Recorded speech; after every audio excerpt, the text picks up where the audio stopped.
एक तो भाव, जो मैं समझ सकता हूँ कि शायद आप हाउसेस को डिनोट कर रहे हो उसको, जी जी जी है ना। एक आपने प्लैनेट्स के बारे में बात करी और जी एक राशियों के बारे में बात करी। जी तो कोर्स में आप हम स्टेप बाय स्टेप सिखाते होंगे, जी। तो क्या स्टेप बाय स्टेप क्या हमें सिखा सकते हो आप अभी? हाँ हाँ, हाँ क्यों जी, नहीं, क्यों तो नहीं। स्टार्ट करते हैं। बड़ा सिंपल सा है। हम्म हमारे पत्री में जो आप एक डब्बे से देखोगे, जो आपने पहले पत्रियां देखी होंगी या व्यूवर्स ने भी अपनी, सबके घर में पत्रियां तो होती ही हैं, हम्म, तो जो उन्होंने पत्रियां देखी होंगी तो उसमें डब्बे से होते हैं, वो 12 बॉक्सेस होते हैं ठीक जो है। हमारे लाइफ के 12 कॉन्टेक्स्ट को हम्म, डिपिक्ट करते हैं। ओके।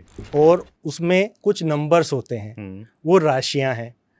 तो 12 राशियां होती हैं। हम्म तो राशियों के अलग गुण धर्म हैं हम्म और हाउसेस के अलग गुण धर्म हैं। हम्म हाउस है context, hmm context of life, या उसको हम डिपार्टमेंट बोल सकते हैं। ये किस कॉन्टेक्स्ट की बात हो रही है। जैसे अभी मैंने एग्जांपल दिया था कि किसी ने मुझे बताया कि मुझे पैसे की प्रॉब्लम आ रही है, हम्म तो मुझे सिर्फ ये सुन के ही कि पैसे की प्रॉब्लम आ रही है, तो मुझे ये पता चलता है कि किस कॉन्टेक्स्ट में बात कर रहा है। एस्ट्रोलॉजी में उसी कॉन्टेक्स्ट में खड़ा होना बड़ा ज़रूरी है, क्योंकि जब तक आप उस कॉन्टेक्स्ट में खड़े रहोगे तो ही आप प्रॉब्लम को सोल्व कर पाओगे। ओके। तो वो बोला मुझे पैसे की प्रॉब्लम हो रही है, तो वो पैसे के बॉक्स में ही हम खड़े होंगे। तो 12 बॉक्सेस हो गए और 12 राशियां होती हैं।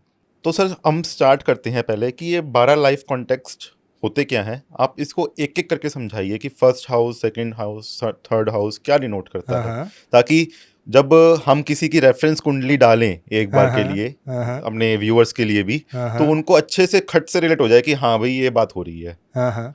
है ना। देखिए, हाँ जी। 12 लाइफ कॉन्टेक्स्ट है। फर्स्ट लाइफ जो पहला बॉक्स है, जो पहला भाव है, वो ये बताता है आदमी के बारे में, बॉडी के बारे में, कि वो कैसा है, कैसा दिखता है।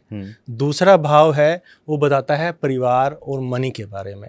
ओके। तीसरा जो बॉक्स है वो बताता है पराक्रम के बारे में, प्रेजेंटेशन के बारे में, कम्युनिकेशन के बारे में। ओके। और चौथा जो है वो बताता है जो बेसिक शिक्षा है, घर का वातावरण है, आपकी प्रॉपर्टीज़ है, आपकी कारें हैं। और पांचवा भाव है वो आपकी हॉबी बताता है, बच्चे बताता है, इम्यूनिटी बताता है। छठा जो भाव है वो बताता है आपकी बीमारियां, शत्रु, रिसीवेबल्स, जो डेट्स हैं। सातवां है वो पार्टनर के बारे में बताता है और इंटरेक्शंस के बारे में बताता है।